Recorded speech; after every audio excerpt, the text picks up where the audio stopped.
Hey, let's play Pain Train. This is Homeless Poster. This is Jackson. And we're going to go ahead and finish up World 4 for our Let's Play of Super Mario Bros. 3 Low No-Kill Pacifist Run.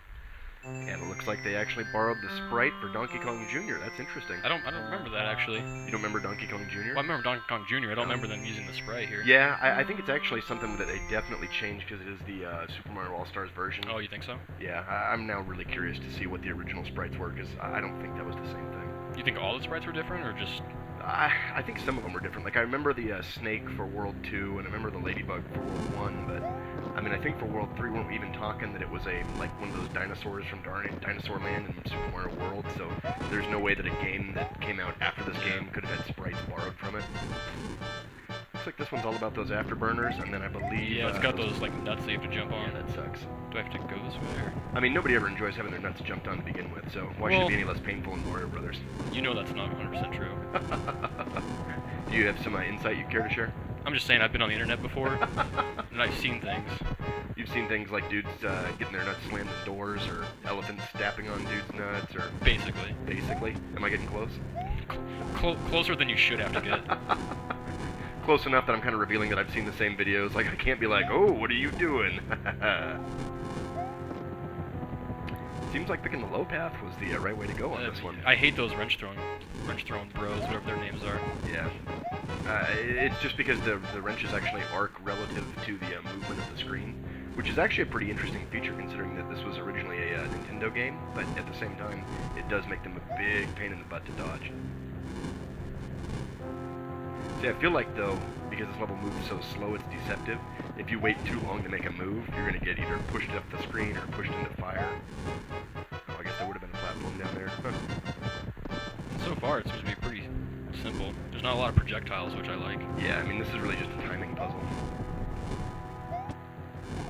It's usually the shit flying at you, then. Just because instinctively you want to... Oh, wow. Nice job. You kept that jump short. You have to. And there you are. Made it. Nice. I forget which Koopa kid this one is. Honestly, I don't remember all their names. I feel a little bit embarrassed because when I started doing this... Double jumping. Yeah, this guy's hopping all over the place. Okay. I remember when we started doing this, you know, I remember the first couple kids' names, and I even remember the first names of the enemies for like most of the World 1 and World 2. And then right around World 3, it was like, nope, you're done. Shit. Wow. So he double jumps, and then he shoots. Damn. He bounced off the wall into me. He did. Alright, well... Alright, continue number 4 now. Continue number 5. Which one are we at? I don't remember where we're at. Let's see if I can figure this out. Did the airship move somewhere else? Nope, stayed right there. Interesting. I always remember that being a very frustrating thing when I was a kid, because you never want to play through all the levels. There was always levels that like you weren't good at, or that you felt like were cheap, so you'd skip them. And then inevitably, if you didn't beat the airship on your first try, it would always fly towards some levels you hadn't beaten. I like to think it's the designer's way of telling like a 4-year-old to just get bent. It's like, nuh-uh, buddy. I had to program all these levels. You got to play all these levels. Well, I feel like I played all the levels anyway. I mean, I wanted to enjoy the game that I had purchased. Yeah, but I mean, there's always levels... I guess my mom had purchased it. Right. Like you were out there turning tricks, making some dough on the side. If we're getting technical about my 8-year-old self. But I mean, I feel like, you know, games are fun, you know, in general, but if there's a level that sucks, like, why put yourself through that? The level sucks, don't bother with it. You know, except for the type of challenge that we're doing right now, we're kind of obligated to finish all the levels. It's funny because all of them suck now. Yeah, World 1 and World 2 really were kind of like a cakewalk compared to World 3, and then now, whatever the heck we have going on here with World 4. World 5, I think, is going to get even more exciting, because if I recall correctly, once you get to the second half of that world, there's a whole lot of levels that are, like, I guess, flying-oriented, such that you're over no ground. So if you miss a jump, that's it, you're done. I don't honestly remember World 5 at all. Really? Uh-uh. That's the first time you can get Karibo's shoe, man. The best power-up in any Super Mario Bros. Game. I remember the power-up, I just don't remember any of the specific levels. Whoa! Oh, wow. Whoa! Wow. Whoa. Nope, I'm still alive. Wow. Is that one gonna fire? Okay, I'm just going for it. Wow. Now, I think I did get lucky on the timing there. If I had gone to the right even, like, a little bit sooner, I think I would have just dropped off the bottom of the screen. I don't think it would have given me the safe landing. You gotta walk. There you go. Good. There we are. Good jump. Little hops, right? Little hops? Thread the needle. There we go. Alright, so now double jumps. He doesn't always double jump, though. He doesn't always double jump. Oh my gosh. I get the feeling this is gonna go poorly for me. Nice. You just gotta get him quick is the thing. Yeah, you gotta stay above him. There we are. Nice. Well, it was all thanks to you starting me off on that first bounce. Still counts, like racquetball. Does not count. Absolutely counts. No. I love how they do change the platform, you know, the layout of the bricks in the boss rooms, but that background screen is always the same. There's that lonely cobweb just hanging out in the corners, like... Well, it makes me wonder, like, do they use the same ship and just repurpose it every time? Well, I have to believe so. I mean, there's clearly no graphic of Mario and Luigi, like, crashing that thing into the ground and, you know, watching it explode in a pile of flames and bullets and cannonballs, so... Clearly, once they're done with it, they're just kind of jumping out a window and saying bye-bye. Well, you figure after, what, the third world, the third time you get on the ship, that you would go ahead and just try and just destroy it? Yeah, I mean, Mario and Luigi are nothing if not paragons of critical analysis and logical thinking. I for one, am surprised they haven't come to that. Oh, these guys chuck blocks at you, right? Yes. I think that's their gimmick. Yep. Or chain chomps. There we are. Oh. You gotta be kidding me. He went over me and then I jumped into him. How do you like that? Happens, man. I like it very much, Luigi. Thank you for asking. Yeah, so this part of World 5 is all, you know, like you're on the ground, and the mini dungeon, that kind of weird-looking castle on the right, once you beat that, you go up into the sky, and then all of the levels have this flying, or, well, they're scrolling levels, then they got the flying motif, so there's nothing under you. If you miss a jump, you're toast. Now, if I recall, these guys are one-hit kills, or is it the black ones? Well, what do you mean by that? Well, like in a normal game, if you had a fire flower or a raccoon tail or something, the black ones, look at those little chomping mouths, they just kill you no matter what. Like if you land on them, it's game over. I think these white ones, you can actually get hit once. I mean, for our purposes, Shit, yeah, I can't. know. I can't. I'm gonna jump on something. I know it. Wow. Oh fuck. Oh, and then Goomba out of nowhere. I think that went better than it could have. I'm embarrassed that I didn't manage to do that myself. Let me get another try here. Well, not on that level. Well, you anymore. can do level 2. I don't even remember level 2, to be honest with you. I don't remember any of these levels. Let's see, what are we doing now? Oh, underground, even better.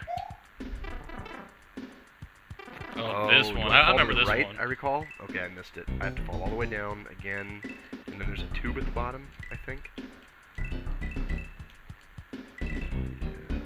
Yep.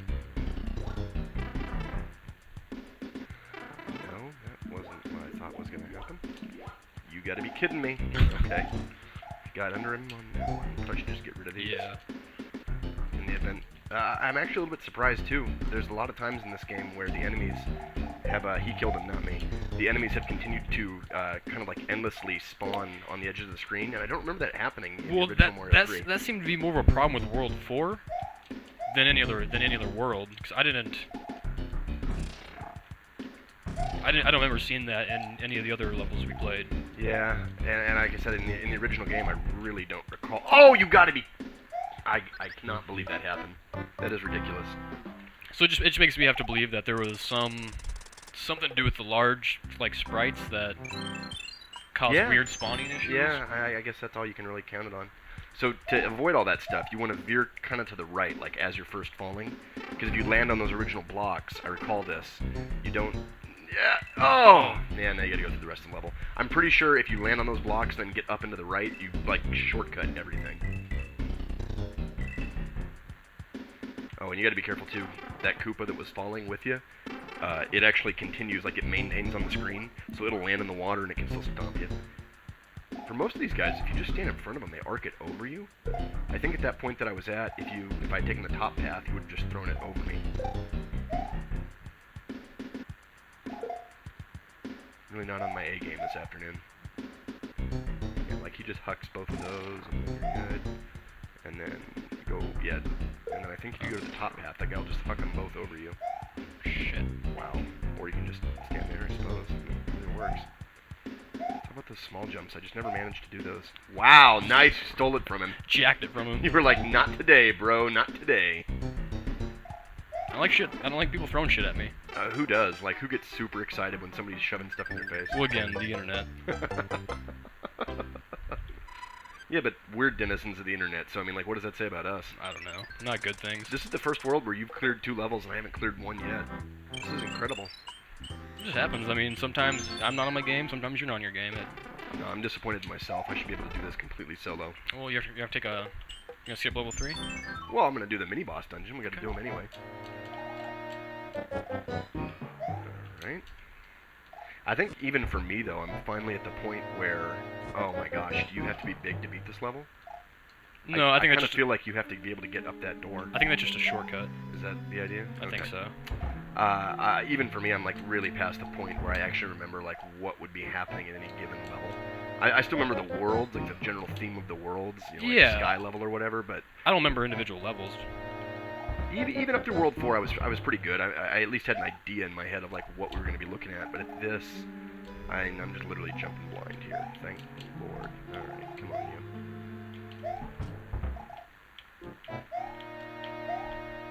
I think it comes from being a kid, and you know, once you figure out where the warp whistles are, at least once I figure out where the warp whistles are, I never played through like the main like 3 or 4 levels. In the that game. was my thing. Like I get the first 1 or 2 warp whistles and just be gone. Oh yeah, absolutely. Oh, okay. Thought it froze there for a second. So Nope, just counting all my delicious points. So I think this is a good enough time to go ahead and just end this video now. Okay, we'll go And ahead and then- pause here in the middle of World 5. And then we'll just come back and take on the rest. Cool. See you guys later. Later.